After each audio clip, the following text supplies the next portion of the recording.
graphical notes from me? Yeah. I just got it from okay, from Laura. Okay, accept. And 2 minutes because for the streaming in Facebook, we waiting for 1 minute, 2 minutes. Okay. Right. Thank you and goodbye.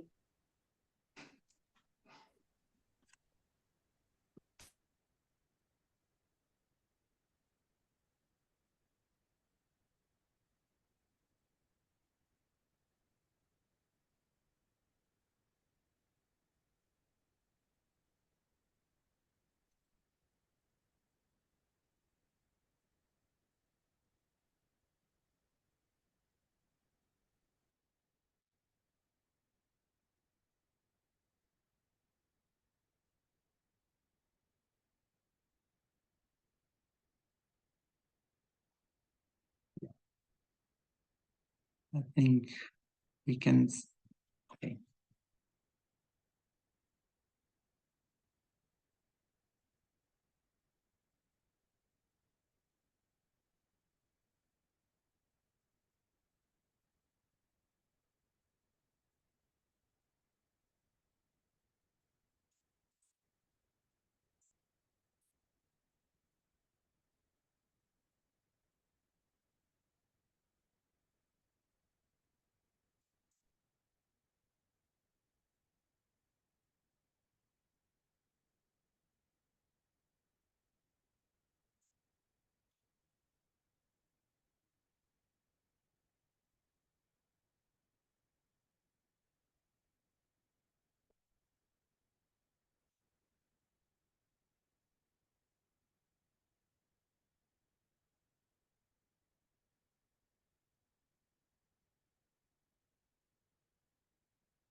So let's start. So good evening and welcome.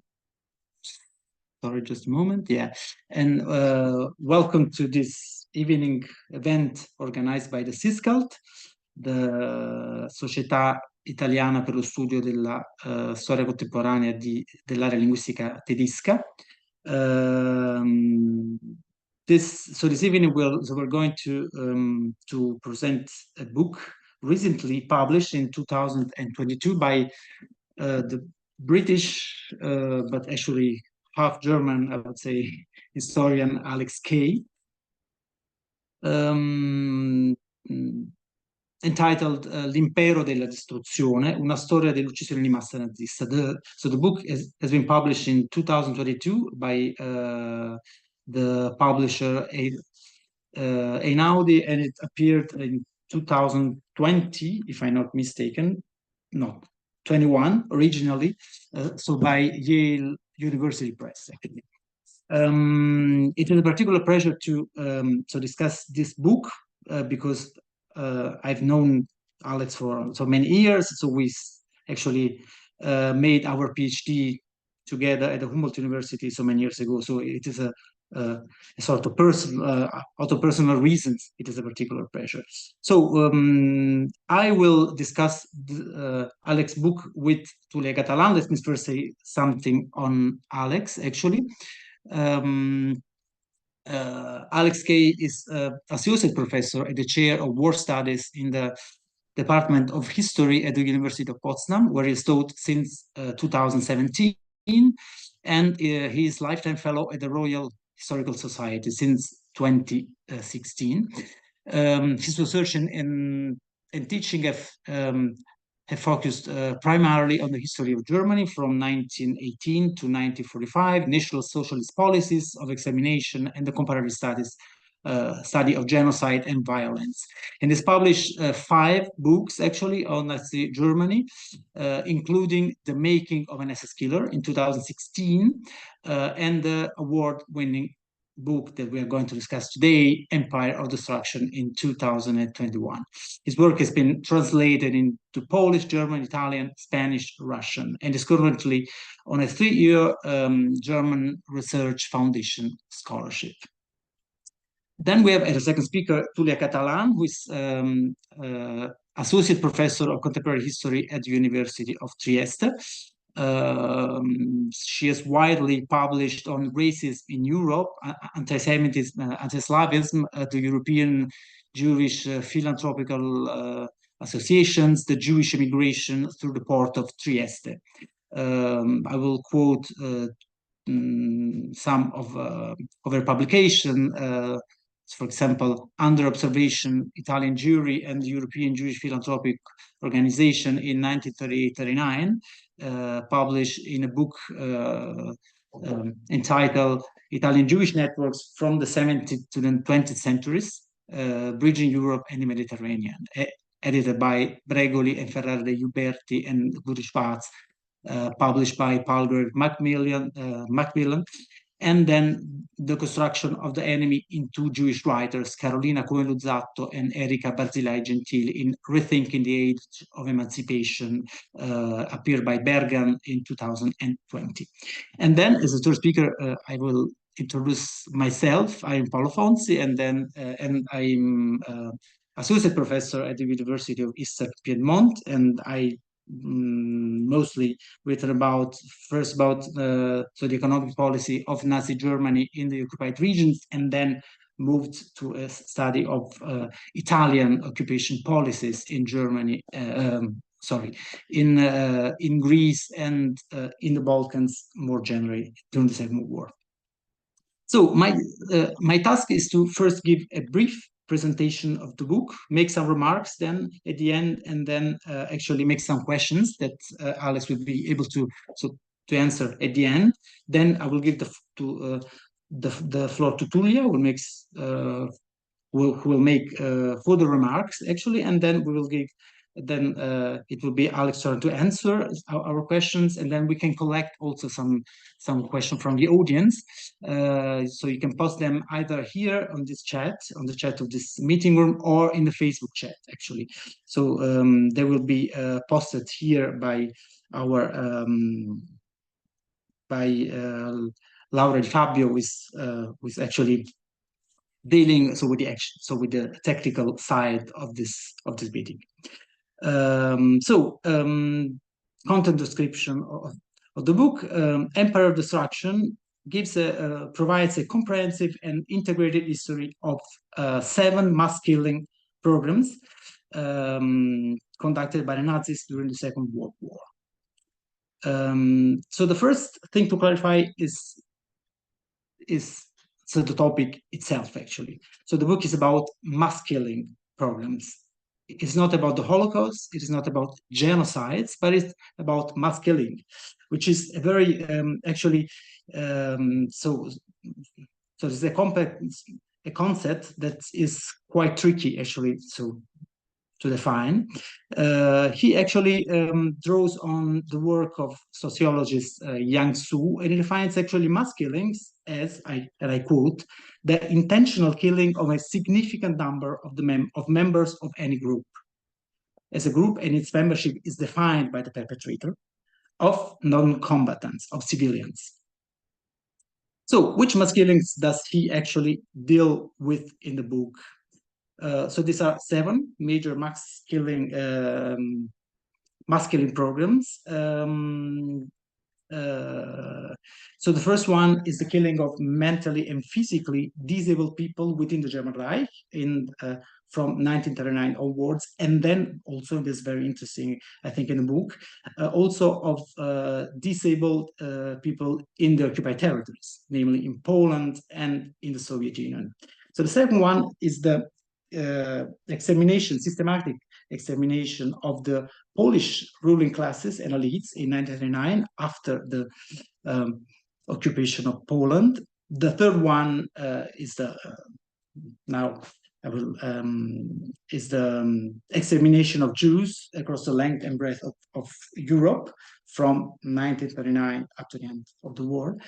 And the first one is the extermination through starvation and also through mass shootings of Red Army soldiers captive, of Soviet prisoners of war since June 1941, since the start of the campaign against the Soviet Union. The fifth one is the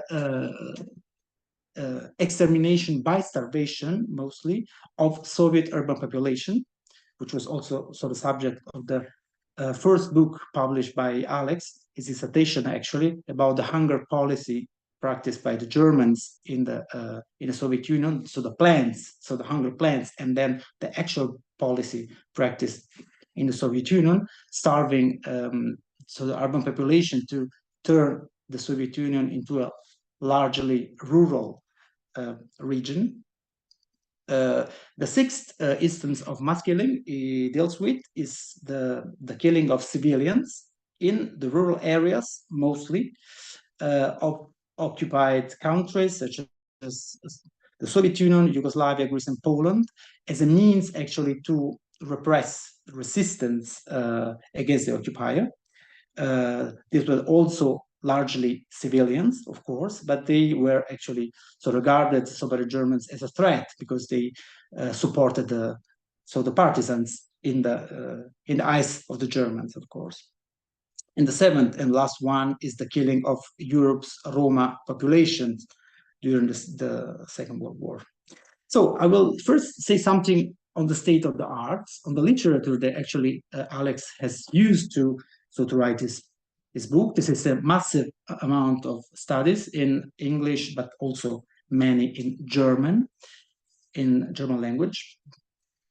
So on many of these mass killing programs, there is a huge amount of literature. But, and this is interesting, this literature is somehow scattered in different strands of studies. So we have first the Holocaust studies, of course, and also as a larger concept, so the genocide studies that have been undergone a huge development over the last decades.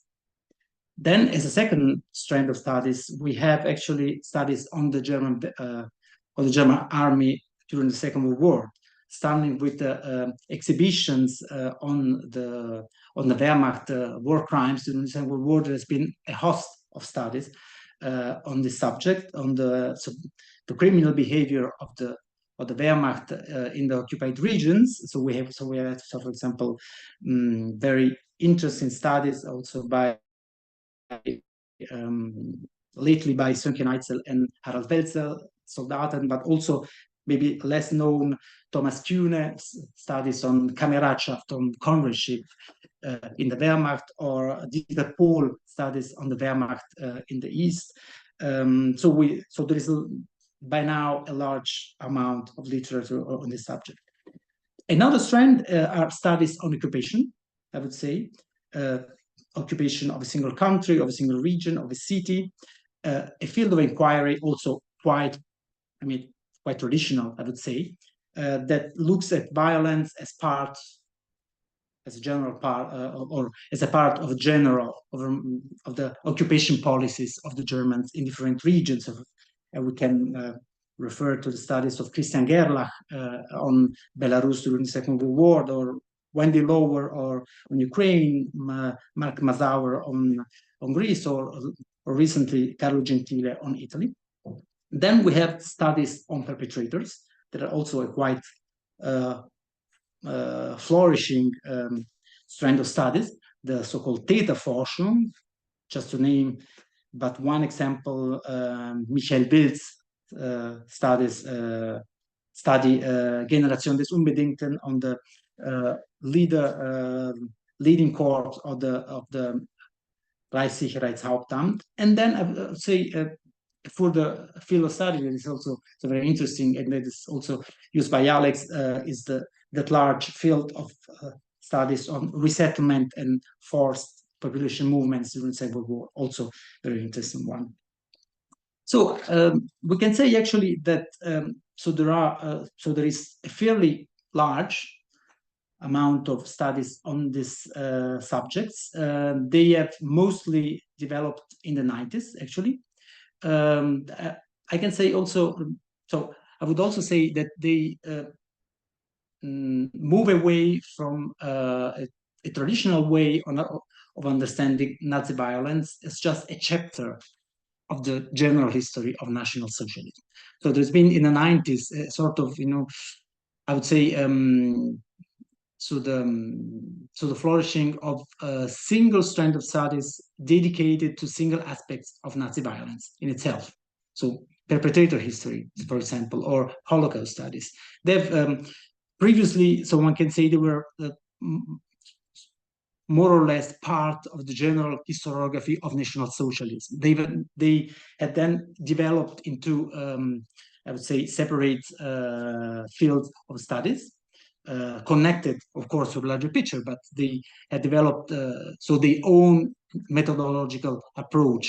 If you just think at the perpetrator histories, so Täterforschung, for example.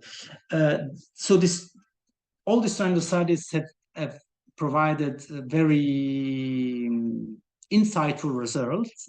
Results on the history of Nazi violence during the Second World War on different fields. So we had, for example, so just to make an example, the studies by Guzzali, Susanne Heim, and Christian Gerlach, which they've actually highlighted the connections between economic rationale and violence in the occupied regions. So which is very nice, very interesting, and it's something also that Alex draws upon in his book.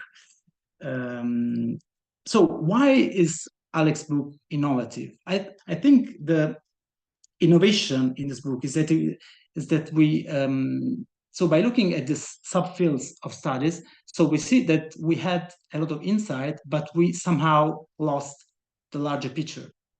So one of the achievements of this book, I think, so which I found really interesting and a great contribution to the historiography of Nazi Germany, is actually that it provides an integrated history. An integrated history, so doesn't mean only that it looks at all this or just sums up all the the result of the literature, but actually that is able to establish connections in different fields. So between the single Nazi killing, mass killing programs conducted by the Nazis during the Second World War. So just to make an example, he's able actually to give reliable figures on all these instances of mass killings, which is not only sort of body counting, but it gives us the possibility to to reason or to reflect more on the interconnections between these different programs of mass killing. And also he's able actually to to give a detailed analysis of the timing of the development of these mass killing programs, actually. So for example, so by reading this book, so we learn, for example, which I found quite interesting, actually, that by the winter of 1941, the largest group of victims of Nazi mass killing were not the Jews, but were the Soviet prisoners of war. This, of course, changed in 1942 with the inception of the Action Reinhardt, and also with the inception of the with the extension of the extermination of the Jews to all European states. So with the start, and with the opening of the extermination camps, so this changed, of course, and the Jews became actually the largest group of Nazi victims. But actually, in 1941, so this was different, and this, of course, it's very interesting for different reasons, because it allows us to understand that there was the priorities of the Nazis actually changed over time. And that maybe in 1941 the idea of actually securing the territory of the Soviet Union was more important than maybe larger ideas about the future of Europe after the war, or I mean long-term plans, I would say. So in the book, actually, the book is divided into 3 sections, actually. that look at different programs of mass killings that took place mostly in a specific phase of the war. So the first one is from the summer of 1939 to the summer of 1941. The second one is starts actually with the attack of the assault against the Soviet Union in June 1941, and it goes up to the spring of 1942. And then the third one would be actually with the inception or the extension of the extermination of the Jews in spring of 1942 up to the end of the war, spring 1945. In the book, the year 1941 is particularly important, actually, because it is the year where actually the most or the strongest or the more the strongest radicalization of the Nazi mass killing policy took place. First, with the drafting of the Hunger Plan in the first half of 1941, up to the start of the campaign against the Soviet Union, and then actually with the systematic killing of Jews and non-Jews in the territories occupied by the German Wehrmacht in 1941 by the Einsatzgruppen. This is also a very interesting part of the book, where actually Alex is able to, or argues that between the inception of the campaign against the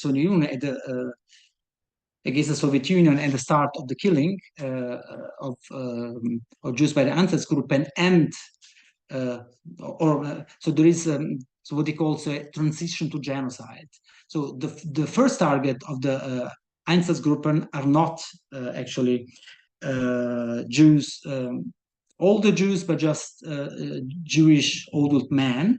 And then actually after a few weeks only, the Einsatzgruppen start killing also women and children. They include also women and children in the extermination program. And this is so what they actually call a transition to genocide, which is a very significant radicalization that actually leads to the genocidal policies against and the decision actually to kill to exterminate all the European Jews. So I will actually now just make a few remarks of the book. I think so. The book is as I say it again, is a great contribution to our understanding of Nazi mass killing. It is a great achievement that somehow, I would say, comes at some cost. So in order to gain the larger picture, we have to miss something, actually. No? And this is actually what Alex does. So this is inevitable. So, for example, maybe so we can discuss on this with Alex. I felt sometimes that we missed the local societies. So in the introduction, actually, Alex says that it is important to look at the local perpetrators, of course, non-German perpetrators. This is something that a host of studies have done over the last decades, looking at local societies, at local perpetrators, non-German perpetrators. It has become a sort of commonplace that we have to look at non-German perpetrators as well. And he says actually in the introduction that he decided to, or that it makes sense actually to focus on just one group of perpetrators, so which are the Germans. So the largest group of perpetrators. Of course, it makes sense, and I agree with him. But actually, maybe so we lose the local society more generally, not just the perpetrators, but I mean social economic dimension that so that were also somehow intertwined also so with the killing, with Nazi mass killing programs. So they were part of it. Of course, it is difficult, maybe impossible, to write a general history of Nazi mass killings, including all the societies involved. But I don't know, maybe so we can discuss about gains and what we actually lose so by doing this. Then I would say maybe so by reading the book, I felt sometimes that we see, so the title of the book is Empire of Destruction, but we see much destruction and less empire. So we see maybe less of the positive, so let's say, side, of course not in moral terms, but so the attempts of the Nazis to build something, so to build an empire, you know, resettlement, for example, or Generalplan Ost. So this kind of thinking about the future society. So we have it when so this quite strong in the chapter of on the hunger policy. So because an aspect of the hunger policy against the Soviet citizens was actually that of turning the Soviet Union or turning back the industrialization of the Soviet Union, so making it again a sort of rural, the granary of the Third Reich. No? And this is also, has also a sort of long-term dimension. But maybe this is maybe just one aspect, and maybe more could be included. And then another question that I would make is actually, I think the definition of mass killing and the definition of why actually the Nazis undertook so many mass killing programs is quite, it's very well done. It's very convincing actually. So it is mostly, Alex argues, connected to war, so to warfare. Killing people was understood by the Nazis as a means to conduct war, mostly.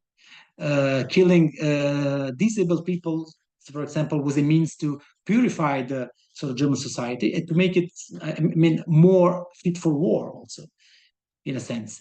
It was not just building a racially purified society, it was also something that had a very sort of rational in the mind of the Germans, of course,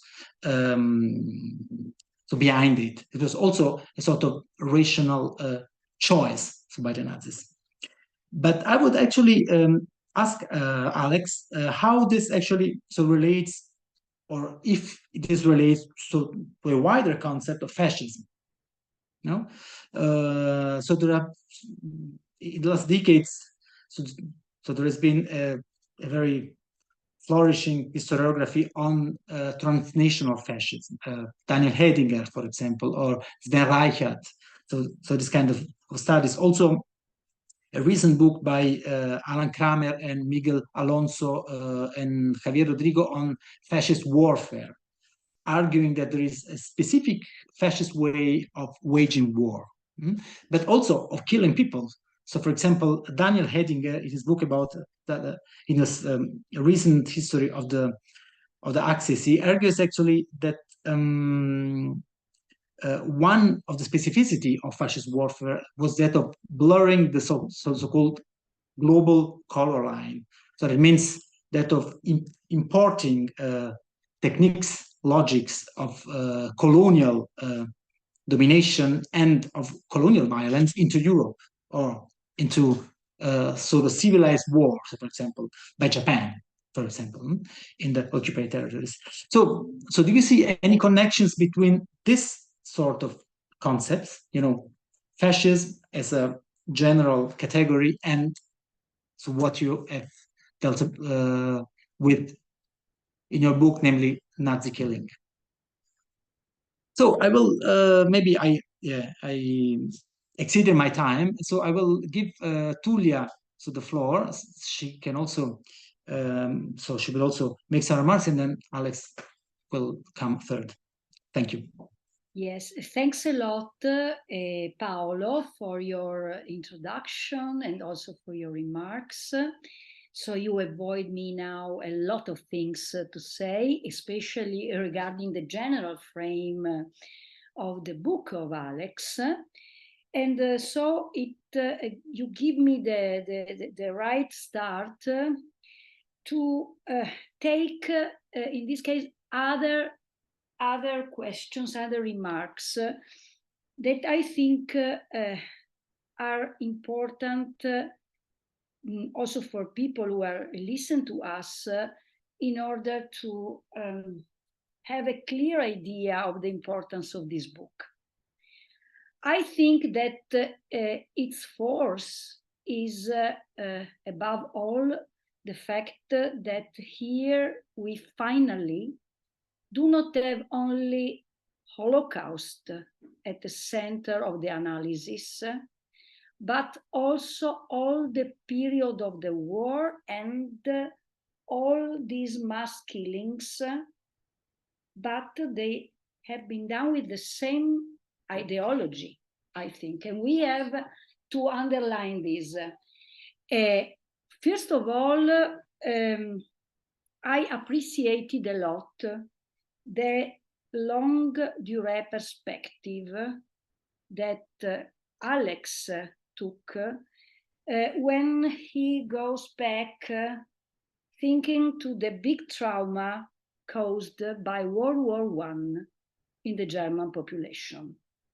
And I think, and I am totally agree with him, starting from that moment, because we have to understand the habits to the violence, and we know the importance of World War I for the mentality, for the collective mentality of the German population, and the habits to violence, and not only German population.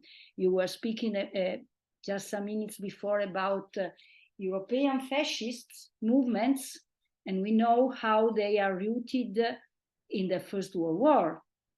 Just speaking about Italy, for instance, but not only Italy, as we know. And there we have the big trauma that lived Germany. And also, I think the intergenerational perspective that Alex highlight, I think in many chapters, he underlined that all these mass killings have been carried on by soldiers, by peoples of more generation, not only from the youngest, but also from people that were born at the end of 19th century, for instance. This I find really interesting and also stimulating, because these roots back, I think, all. And in the sense that when we have to speak about genocides, when we have to speak about mass killings, when we have to speak about also the modernity of killings, because this is another question I would like to put on the table, we have also to go back. And so I think that the longue durée is important in this book, and that we have to take into account. So, generation perspective, and here we have two generations, not only one generation. Habits to the violence, the trauma of World War I, the fall of democracy, I think, but also another important issues that is clear in all the book, and is the perception of a strong ethnic national identity in the Germans.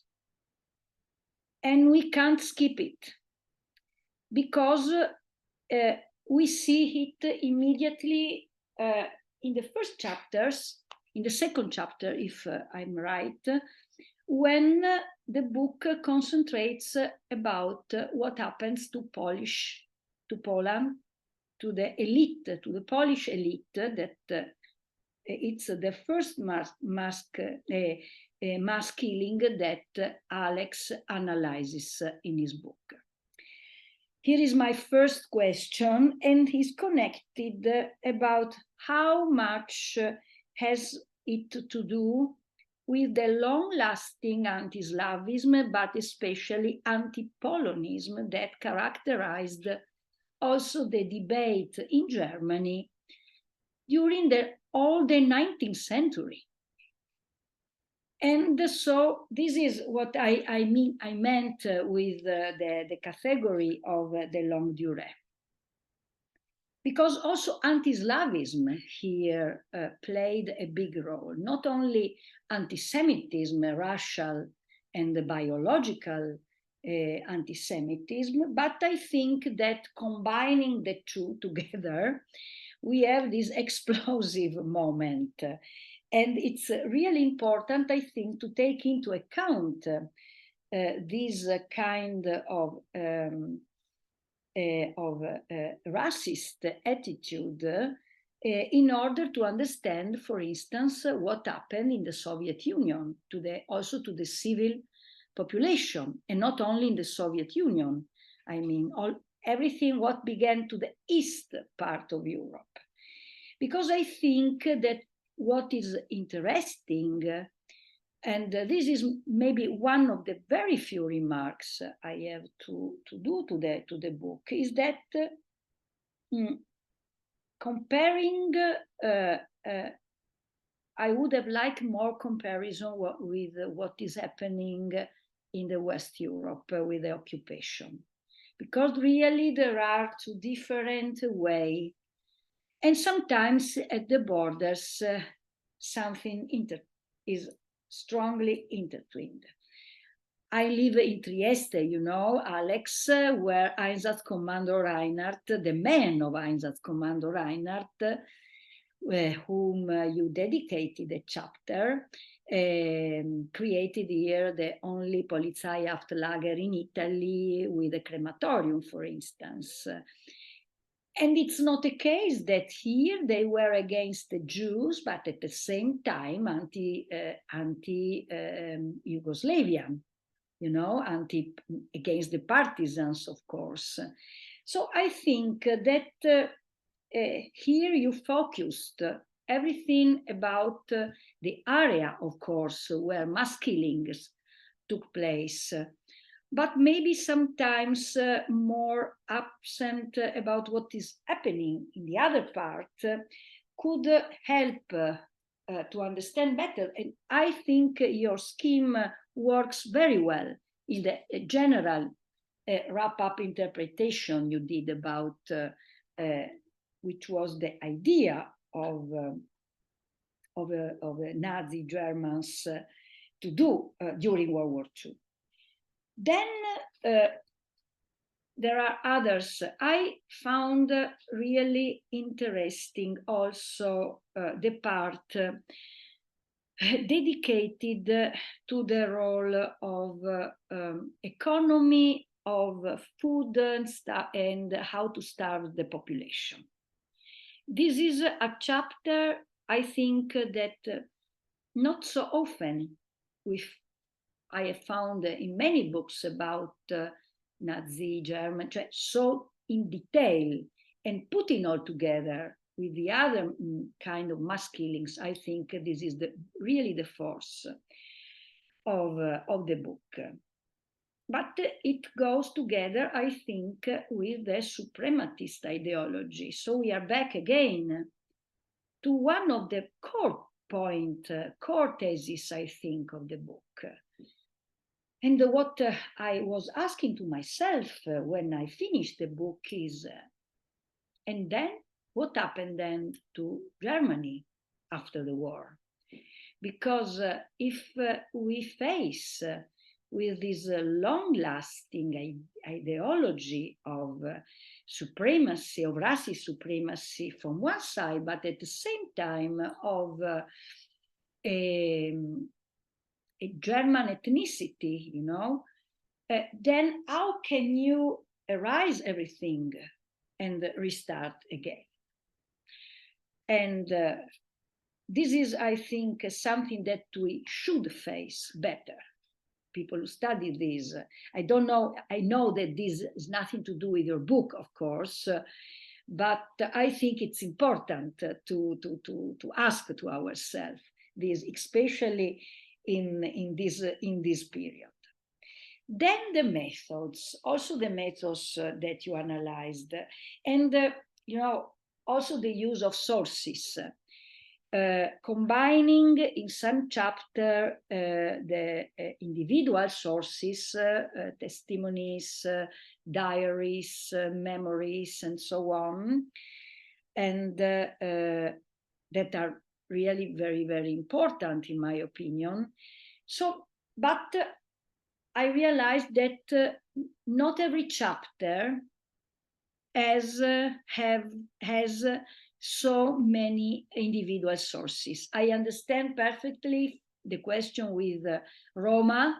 We know that there are not so many sources, individuals, but it's one of the strengths of the book, I think, accompanying also with very, very strong from an emotional point of view sources that we read about Stalingrad, for instance. I've found the diaries you put into the book really interesting, and really people died then. So I think it reinforces also the theory. But from these sources, from the bystanders also, we realize that starving, shooting, gasification, there are all different methods that maybe has to be analyzed also under the category of modernity. You know, I was thinking also to the sociological approach of the camps, of course. And here I'm going to Auschwitz. We know very well that part. There are a lot of books. There are a lot of studies. Holocaust studies went deeper, I think, into all these questions. What we need to know better, I think, are all these mass killings, all other way, and also about the fact that we went further with the idea, and we have to combine also with the T4 euthanasia program idea that lasted also further in the especially in the East Europe. And this is also a very important part, I think, of this book, because we immediately realized that if they abandon officially, we know they didn't abandon in Germany, but I don't know how many people knew that all these went on also so systematically also in all the conquered countries of East Europe. Then I have another little question. What about, because you speak a lot about perpetrators, you speak about, I appreciated a lot when you write, okay, they are not only ordinary men, but they are ordinary Germans. And I link this, of course, with the question of the supremacy of ethnicity, belonging. But at the same time, what about also a gender perspective of the perpetrators? Because when you deal with the question of Soviet prisoners, you go deeper into the question and you speak about Soviet women that are killed, that are imprisoned, and so on, of the Red Army, I mean. But what about this ideology? How much was it spread among the SS women, for instance? Women that collaborated with these groups. This maybe is one of the things that I didn't find in your really very, very interesting book. It's just a little nuance, you know. It's not a critic. It's only one. It's my curiosity. And for at the end, only another question that also Paolo has put on the table, and it's the role of collaborationism in the local places, because we know that they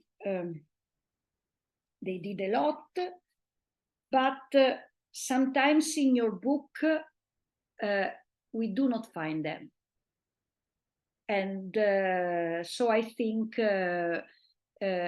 but they were an important part to carry on all these mass killings. So for me now it's all. Thanks a lot for having written this book.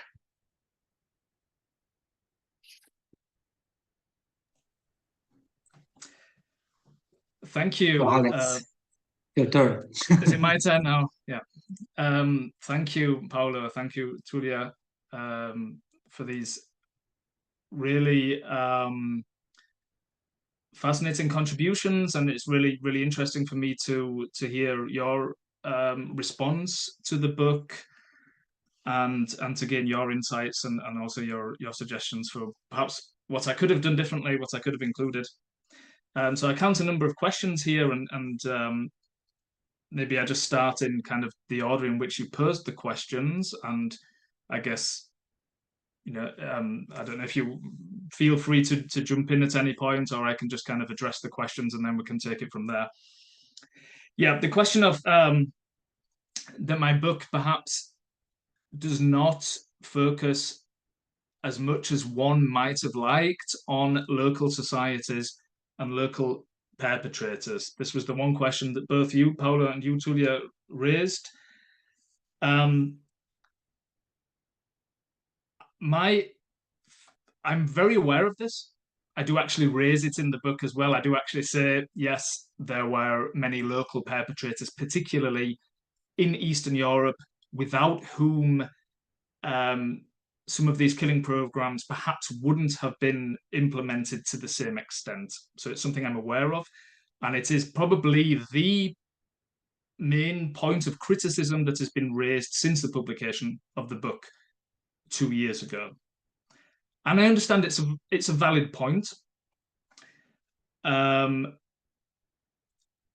the other hand, I did have reasons for not including these groups. And they were, firstly, that obviously in my book, ideology is a very, very important aspect for the perpetrators, for the commissioning of these crimes, for the conceiving of these crimes, and for their implementation. And I'm able to, and you mentioned this, Tullia, as well, I'm able to trace this ideology of the Germans and of the German-speaking people back to, in particular, the First World War.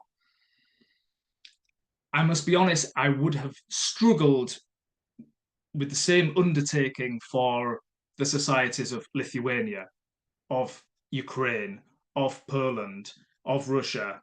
That would have been a huge undertaking from my point of view to do these groups justice. So I feel that if I had attempted to include in this book, in a comprehensive way, as they deserve, the local perpetrators, that I would also have had to examine these local societies and their histories and the emergence of, for example, anti-Semitism in these societies in a way which would have been a huge undertaking, and which I would have struggled to achieve, to be perfectly honest, because I specialize in German history, right? So that was the first reason. And linked to that, I very strongly feel, and I do mention this at one point in the book, the Nazi mass killing programs were a German project, conceived of, set in motion by, and driven forward through the agency of Germans. Reich Germans, so Germans in the Reich, but also ethnic Germans in Eastern Europe. And so I feel very strongly that all of these 7 mass killing programs would have happened without local support. None of these 7 mass killing programs would have happened without German involvement. And so from this point of view, while I understand that the addition of local perspectives and local contributions would have been desirable, there were concrete reasons why I chose to focus on German and Austrian perpetrators. We can gladly discuss that further, perhaps after I've responded to the other questions, but maybe you understand a little bit better my reasons for taking that approach. The second question, if I've written this down correctly, from you, Paolo, was again the absence of, or maybe the insufficient presence of references to empire. That I could perhaps have included more when it comes to the empire building endeavors of Nazi Germany, of the perpetrators, particularly as I include the word empire in the title of the book, Empire of Destruction. I must say that my use of the word empire is quite implicit throughout the book rather than explicit. I'm maybe making a reference here, for example, to the many works from Wendy Lauer, Mark Mazower, Shelley Baranovsky, Christopher Browning, who have all employed the term in the past to describe Nazi rule in occupied Europe. So there's an implicit reference to those works. And certainly German attitudes and policies towards so-called Slavic subhumans in occupied Eastern Europe reflected the firm belief that they belonged to a master race, which is, of course, reminiscent of 19th century European colonial empires. But I think it's kind of more fruitful to see Nazi violence as a response to the obliteration, conversely, of colonial and great power aspirations in 1918, German colonial and great power aspirations in 1918. So for my part, I do highlight the First World War and the defeat and collapse of Imperial Germany as a touchstone for the Nazis, as a constant reference point for the Nazis. So in that sense, this Nazi drive and these Nazi mass killing programs are born in many ways from the loss of empire and the loss of great power status at the end of the First World War. So this is maybe more, as I say, more implicit than explicit in my use of the term empire, but it is there nonetheless. I also use the term empire to make it clear that these mass killing programs, some of them at least, they actually span the full breadth of Europe, of this German empire, which comes into being during the course of the Second World War. And it's clear with the genocide of European Jewry, but also with regard to the genocide of the Roma populations. And I think also in many ways, or certainly in Eastern and Southeastern Europe, with the combating of partisan movements and the mass murder of civilians in rural areas who are giving partisan support, or whom the Germans believe are giving partisan support. So my use of the word empire is also a nod towards that. The third question was how mass killing as, let's say, a strategy, a wartime strategy, a strategy of waging war, of achieving wartime goals, how this relates to the broader phenomenon of fascism. I personally think there's something, I don't really like the word unique or singular, but there's something particular to Nazi violence and Nazi mass killing, which isn't necessarily present in all fascist movements.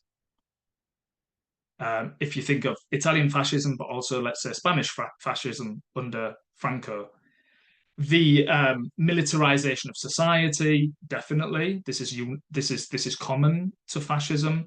The glorification of violence is common to fascism. I don't necessarily think the radical ethnic nationalism and biological racism that we see in Nazi Germany, and which are two key factors in these mass killing programs, I don't think we necessarily see those to anywhere near the same extent in the Italian and Spanish cases. So I do see a fundamental distinction between the two there. I would also not necessarily see fascist violence as something that is uniquely imported from the colonial sphere back to Europe, because this is actually something that we can trace for other states as well. So just one kind of little known example, prior to the First World War, Britain does not fight a war against a regular European enemy for almost for 60 years, for almost 60 years. The last regular opponent of Britain's in a European war was the Crimean War of 1853 to 56. And then for 60 years, Britain fights exclusively colonial wars, more than 70 of them. And I would argue that we see in the First World War on the part of Britain, and again, this is little known, but we see a kind of merging of colonial conceptions and European conceptions of warfare in Britain's dehumanization of its German enemy and the widespread phenomenon of prisoner killing. So the British killed German prisoners on the Western Front repeatedly. This is something that takes place throughout the 4 years of the First World War. So I think fascism is less a form of violence that's imported to Europe from the colonies. I think that this importation of violence from the colonies to Europe does exist, but I think it's something that I think there's a process there, and I think it's something that takes place in steps. And I think it can be summed up in the question, how do we get from it's okay to inflict mass violence on people with a black skin color to it's okay to inflict mass violence on people of a white skin color? I think that's the question we're asking here. How does this process happen? And I don't think this is something unique to fascist states. You also see, another example would be France. You see extreme violence by France, not a fascist state, at least in terms of its government, again, in Libya or in Algeria. So, yeah, I wouldn't see fascism necessarily as the only political movement that imports colonial violence to Europe. But again, maybe we want to discuss this further when I'm done with the questions. The next question I've written down is, to what extent the elimination of Polish ruling classes is related to the long-standing anti-Slavism and anti-Polonism of the 19th century in Germany? Absolutely. There's a foundation there already in German society, and probably not limited to German society, but certainly in German society, there's this foundation that is beneficial for these mass killing programs when they actually come about. So it benefits, it's fertile, provides fertile ground for persecutory measures, discriminatory measures, and then for the mass killing programs. And I don't think it's a coincidence, for example, that Polish Jews who had settled in Germany in the late 19th century and also through the First World War and immediately after the First World War, they are amongst the first Jews in Germany to be stripped of their rights, to be discriminated against, and actually to be sent out of the country, to be deported out of the country. So I don't think that's a coincidence. The next point was from you, Tullia, that you would have liked to have seen more of a comparison between Eastern Europe and Western Europe. Again, this is something that I understand. I do obviously discuss parts of Western Europe, but not to the same extent as I do Eastern Europe, because alone statistically, the focal point of Nazi mass killing is Eastern Europe. Also in terms of the ideological convictions of the Nazis. So yes, it's definitely the case that some of the methods, some of the practices that emerge for the first time in Eastern Europe, in Serbia, in the Soviet Union, and also earlier in Poland, that they are transferred to some extent to Western Europe from 1943-44 onwards. That's absolutely true. I'm not disputing that. However, massacres on the scale of Oradour in France are commonplace in the occupied Soviet territories. So in France, in occupied France, we have one Oradour. We have hundreds of Oradours in occupied Belarus. Yeah, we just don't know them all because there are so many of them, and we're much further away from Eastern Europe, so it's not on our radar to the same extent. Oradour has become famous as a symbol of mass killing, of radicalism in German occupation policy in France, because it's the only example. But we have hundreds of similar examples, thousands probably, in Eastern Europe. The next point was and I really liked this question, Tullia, the erasure of Nazi ideology after the Second World War. And this is a fascinating question, and I think this would have required, well, either a very substantial chapter or another book entirely. And I wanted to keep the focus on mass killing in this book. But what I do write in the conclusion is that we can see how important context was by virtue of the fact that after 1945, these thousands of killers, thousands of people who have committed murder, have committed mass murder, they suddenly stop killing like that. And they integrate into post-war German society. And that is a very clear indication of how important context is, of how important environment is, of framework.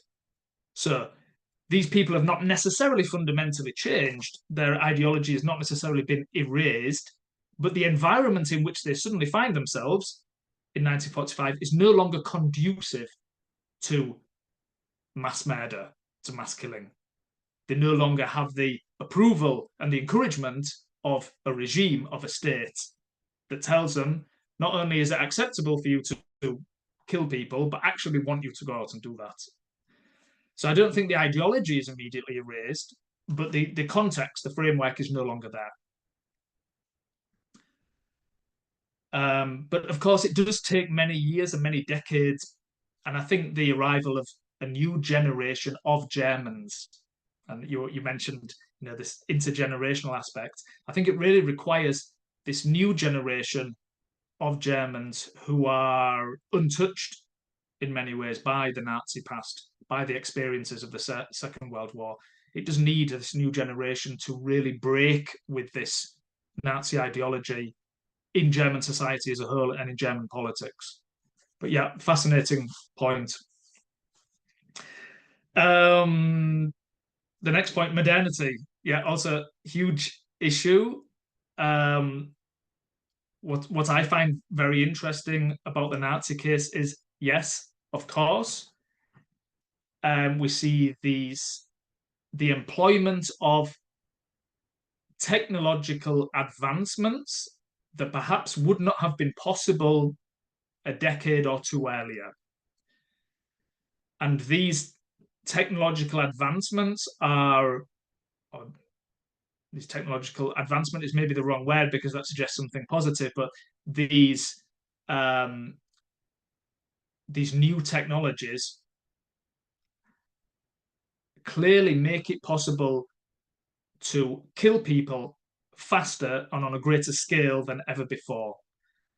So there's no doubt that the Nazi regime takes advantage of these technologies, and therefore the Holocaust, for example, as we know it, is scarcely imaginable without these new technologies. Having said that, it's always throughout this period, it's a combination of technological application, or the application of new technologies, and archaic methods of killing that have always been around for centuries. You know, so many people are beaten to death, stabbed to death, hanged, drowned, even, you know, starvation. So many people are starved to death. And in the conclusion, I also write that in terms of the number of victims who fell victim to particular types of mass killing, particular methods, the biggest cause was actually starvation, then shooting, and only then gassing. So starvation cost the lives of more Nazi victims than any other method, and then shooting and then gassing. So yes, technological inventions are extremely central to how we understand Nazi mass killing, but they're only kind of one side of the coin, I would argue. Next point, gender perspectives. I think I treat the victims, the role of gender when it comes to the victims of Nazi mass killing quite comprehensively, because the identity of the victims, the gender of the victims, the age of the victims is quite fundamental to not necessarily to whether they are ultimately killed or not, but certainly to the question of when they are killed, the timing of their killing. So I think, Paolo, in your introduction, you mentioned that the Einsatzgruppen start killing men of military service age from June 1941 onwards. And then from the end of July, start of August, the Einsatzgruppen start killing women and then children and then whole communities. So there we see that gender is important. In this case, it's the men of military service age, the Jewish men, who are seen as the major threat, so they are killed first. We then, for example, if you look at Auschwitz-Birkenau, who is selected to be gassed immediately, it's women and children. So there again, gender and age play an important role. If you then look at, for example, the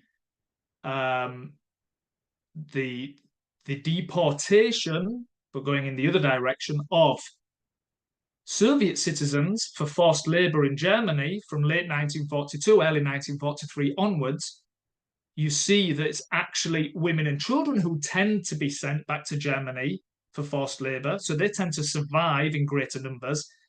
And it's men who could be potential partisan supporters who were killed. So, and I also mentioned, as you said, the role of women as Red Army soldiers and their treatment by the Germans. So I think I addressed that quite comprehensively. Now, I'm being a little bit unfair here because obviously your question was about gender when it comes to the perpetrators and not when it comes to the victims. And there it's a slightly different matter. I don't explicitly look at female perpetrators as a distinct group. That's true. I do mention that the perpetrators were overwhelmingly men. There were some female perpetrators, we know that. And I do mention some individual female perpetrators in the hospitals and mental asylums where the disabled were killed. I mentioned some of the female perpetrators by name, and they were also definitely a key component of the perpetrators when it came to the murder of the disabled. There's no question of that. I don't talk about female personnel in the concentration camps, not because I'm not interested in female personnel in the concentration camps, but because concentration camps were not actually a site of mass killing in the sense that I understand it. Concentration camps, and I think I also touch on this in the conclusion, concentration camps were sites of mass terror, and definitely many people were killed in concentration camps. But concentration camps were, with very few exceptions, were not sites of mass killing. And I could have said this in response to virtually all of the questions. When you write a book like this, you have to make choices. What do I include and what do I not include? And I really tried to keep my focus on mass killing operations very specifically. There have been some great works about the concentration camps, for example, Nicholas Waxman's book, which I assume must have been translated into Italian as well. His big work, KL, The History of the Nazi Concentration Camps, looks at those victims in great depth, but they're not particular subjects of my book because, as I say, they weren't necessarily sites of mass killing. And that's why I don't look at female perpetrators in the concentration camps. I think, at least rudimentarily, I've addressed all of the questions. Maybe you'd like to respond to some of my answers, or we take questions from the audience if there are any. Thank you.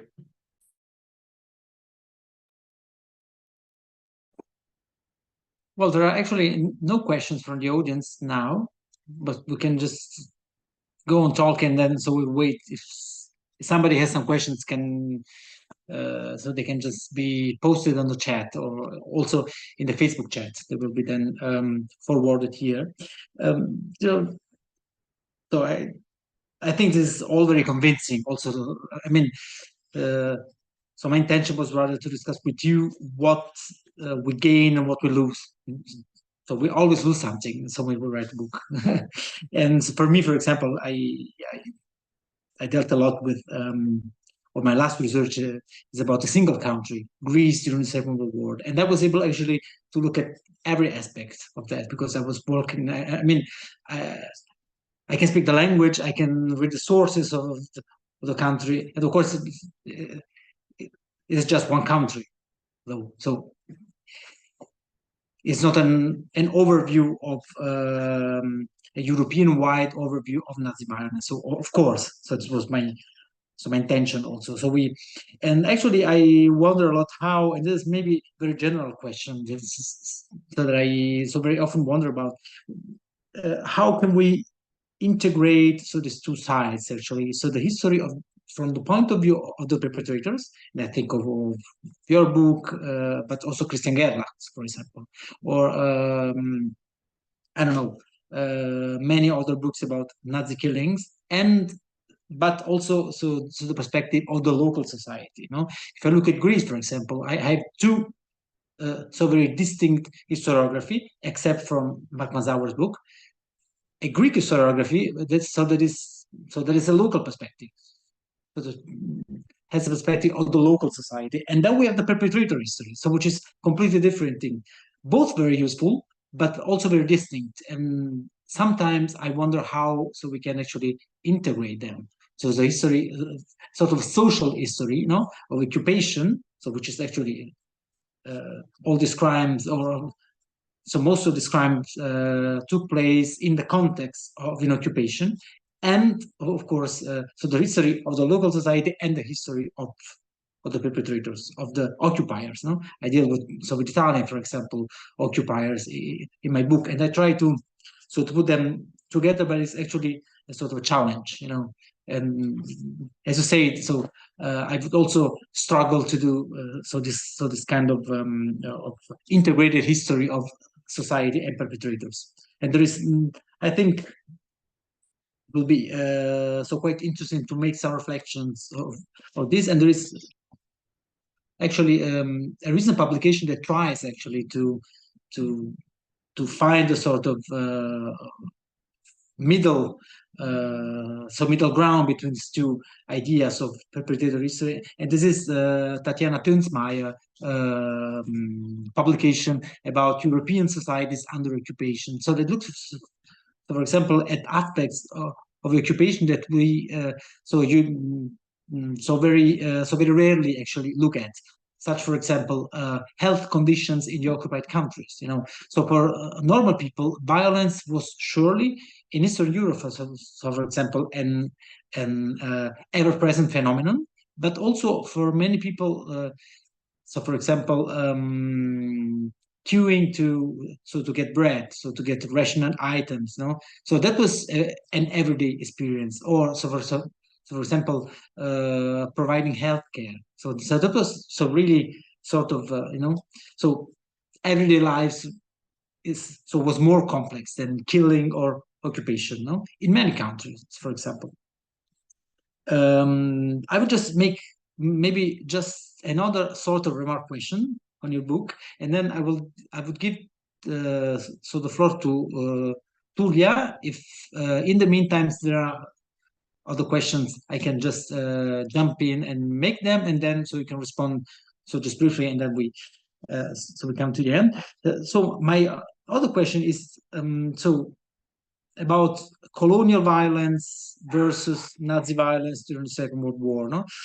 In the introduction, so you say, so you actually discount the continuity thesis. So the idea that there is a continuity between colonies and Europe. So there was a thesis put forward by Jürgen Zimmerer, and then also, already strongly criticized by Stefan Malinowski and Robert Gerwart in an essay. So very good one. I agree. But actually, so what you say is, so your point is actually, so you can't say the Jews as victims as the colonized.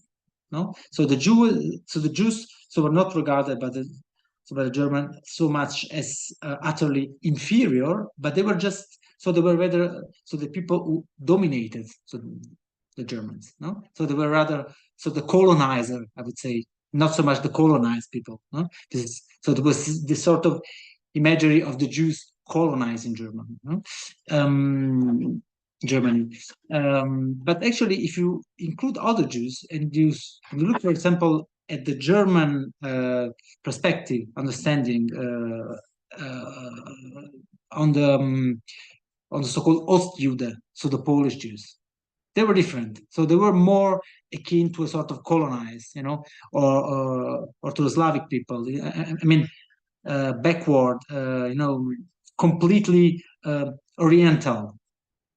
So, and my point would be that actually, so there is a nice essay by Wendy Lower, where she argues actually that there is that the Jews are both, and this is what makes the Jews in the Nazi perspective very particular. So they are both. They are at the same time the colonizers of Germany, but on the other hand also the colonized.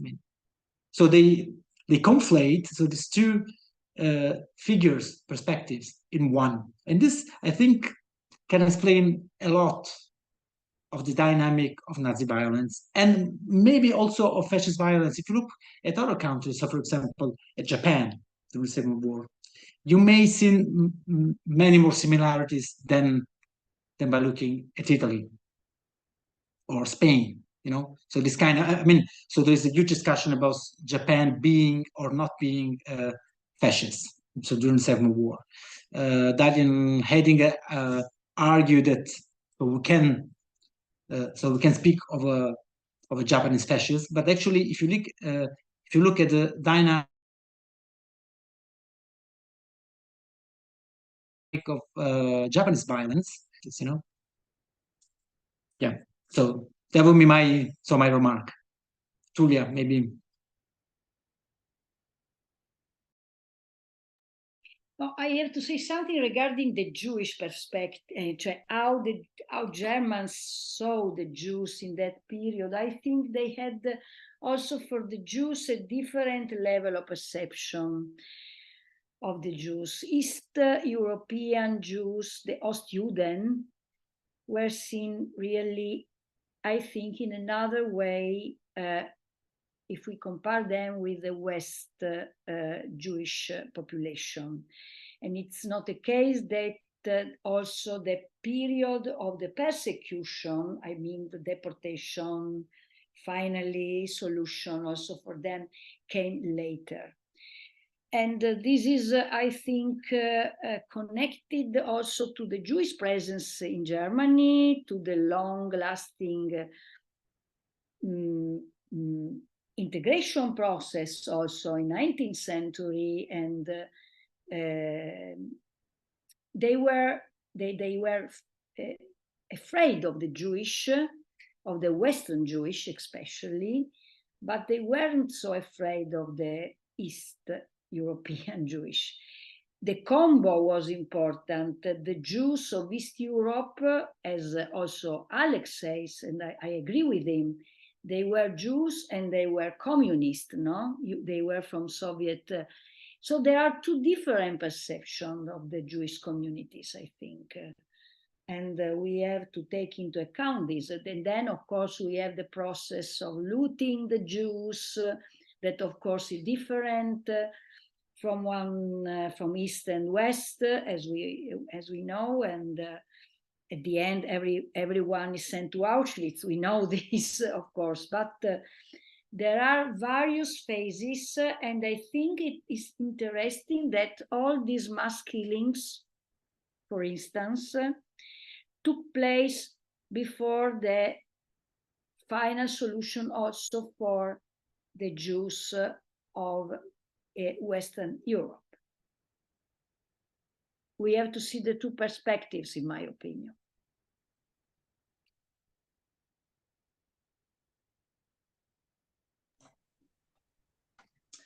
Yeah, thank you both for your further comments. Yeah, I mean, you're of course right, Paolo, that it's always a question of what we gain with a book and what we lose, and no book can do everything, right? I do hope that we gain more with my book, and then what we gain is greater than what we lose with my book, because I think firstly, the main purpose of writing the book was, and this had never been done before, right? I mean, certainly not in English and not in German, and I don't know, correct me if I'm wrong, I assume also not in Italian, that no one had actually looked at all of these mass killing programs together, and they all take place during a period of 6 years, during the wartime years, mainly during the last 4 years, right? And this had never been done before. So I think that alone, to look at the parallels and the interactions and the continuities between all these 7 killing programs, what do they have in common, what separates them, I hope that we gain a lot with that, from that perspective alone. And I think secondly, you've mentioned quite a bit perpetrator research, Täterforschung, and what I try to do is to combine the perpetrator perspective and the victim perspective. I at least try to do that, and I think this is something that Saul Friedlander, in his 2-volume work on the Holocaust, did very, very well, very successfully, but it's still not so common. Generally speaking, books tend to be either from the perpetrator perspective or the victim perspective. And I tried at least to bridge that gap a little bit, more so than I've done in my previous work. And so that was really important for me to do that, to also, to quote from victims and from survivors extensively, and to try to give an impression of the human element of that suffering, and not just make it something about the perpetrators and what they planned and what they did, etc.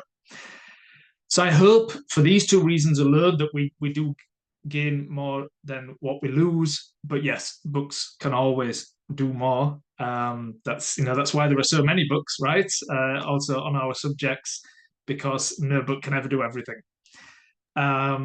Can I just so briefly say something? I think so. Your chapter, if you're not mistaken, so your chapter on the Soviet prisoners of war is maybe the only large account in English on the subject. So because Christian Streit's book, 1978, Yes. I think, is the only book. There have been other publications, but I think, but they're all in German. I mean, right, they're all so in German. English, And so we have thousands of books in English on the Holocaust, rightly so. I'm not disagreeing with that at all. But we can exactly count the number of books we have in English on the Soviet prisoners of war, 0, right? Yeah. Which is incredible, given that they're the second largest victim group of Nazi Germany, and you know, that was also one of many reasons why I devote a lot of space to the Soviet prisoners of war in the book. Yes. So your second. Sorry for jumping in. Yeah, sorry. No, it's fine. It's no, fine. no, sorry for jumping in. Yeah, no, it's fine. I think it should be a discussion now, as far as I'm concerned. Your second follow-up point, Paolo, about the question of continuities between colonial mass violence and Nazi mass violence. I would not discount the existence of continuities, but what I argue in the introduction to my book is that there isn't a straight line from Africa to Auschwitz in the way that Jürgen Zimmerer argues. Yeah, it's not as clear as that. There is clearly a process, and I mentioned it in my answer to one of the earlier questions. There's clearly a process by which it becomes acceptable at some point. It becomes imaginable, right? That's the first step, that becomes imaginable to target a white population and carry out mass murder against them, right? A population of white civilians. Now, in the 19th century, this isn't imaginable. This is imaginable against colonial peoples of a different skin color, but it's not imaginable against a white European population. But it becomes imaginable at some point, and then it's implemented by the Nazis. However, the big question, and this is the imperial boomerang thesis of Hannah Arendt, yeah, the big question is, how do we get from A to B? And there's not a straight line, there's a process, and we need to explain that process. So I don't discount that there are continuities. There clearly are continuities, but it's not, we don't go like that. It's like this. And there are certain stations, way stations along the route from Africa to Auschwitz. I myself would be very cautious about portraying the Jews in any way as colonizers. And I don't like this term subaltern genocide to be applied to the Jews, because it almost suggests that the Jews were a genuine threat to Germany, and then we're in the area of Nazi propaganda. Yeah, the Jews were not a threat to Germany, only in the minds of the Nazi perpetrators, and I believe they were genuinely convinced of that. But to refer to the Jews objectively as colonizers in any way is, of course, an inversion of reality. So I think we've got to be very careful about that. And I would also point out that in virtually every example of genocide or mass killing, the perpetrators are convinced that the victims pose a threat. This is also not unique to the Holocaust. If you look at, just off the top of my head, if you look at Rwanda, the genocide of 1994, yeah, the Rwandan Hutu were convinced that they were being colonized by the Tutsi. Yeah, you could apply this to virtually every example of genocide and mass killing. What I wanted to point out in the introduction to my book is the difference, as I see it, between anti-Semitism as an ideology of inferiority, and colonial racism as an ideology of superiority. And in doing so, to point out, as I see it, the problem of viewing the Holocaust as a colonial genocide. So that was just to clarify that point. And finally, the different perspectives on Jews. that Tullia raised, I think ultimately they all suffer the same fate, right? So there is definitely this point at which the Nazi regime reaches where all Jews are considered a threat and all Jews are targeted. And this is very much in line with this Nazi idea of global Jewry, yes, the global Jewish threat, that it's not limited to German Jews or Eastern European Jews or whatever, it's global. It's a permanent, ever-present global threat. But yes, there are differentiations that we have to make along the way, along the route along this path to Auschwitz, and certainly the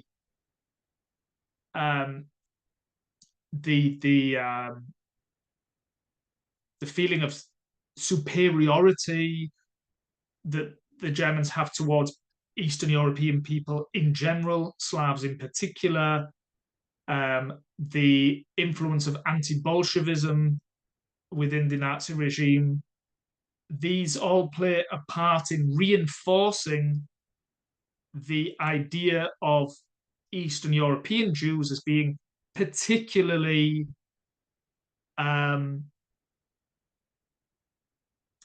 subhuman, particularly destined to be killed. And it takes a long time to reach this point for Western European Jews. Yes, I would agree with that.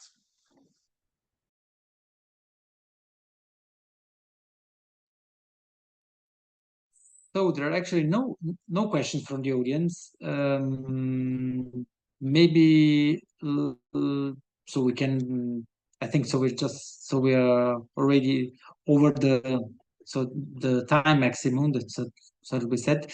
I would say maybe Laura, you can just say a word at the end. So for me, just thank you. So to Alex for being here. I mean, it was a pleasure to discuss the book. I hope so we will have another occasion somewhere to meet again. And thank you also to Tullia for discussing with us. Thank you to you both, and also to the Institute to invite me. Yeah, and from me, thank you to all three of you, to Laura, to Paolo and Tullia, for the opportunity to discuss my book with Italian interlocutors. This was really interesting for me, and I if you can enjoy this topic, I enjoyed the discussion with the two of you. Thank you for the very interesting questions, and yes, let's keep in touch. Good evening. Thank you, Paolo, and thank you to the speakers for this interesting presentation and the many suggestions and reflection that have emerged.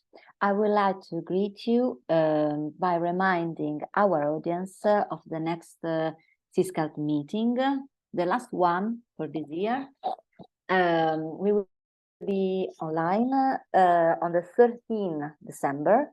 Marco Bresciani of the University of Florence, together with Giovanna Tomassucci of the University of Pisa, will discuss with the authors Federico Trucini of the University of Bergamo and Daniele Stasi at the University of Foggia of our day volumes. The titles are Gli scritti giovanili di Ludwig Kumplowitz, questione ebraica e questione nazionale in Polonia, 1874-1875, e Polonia restituta, nazionalismo e riconquista della sovranità polacca.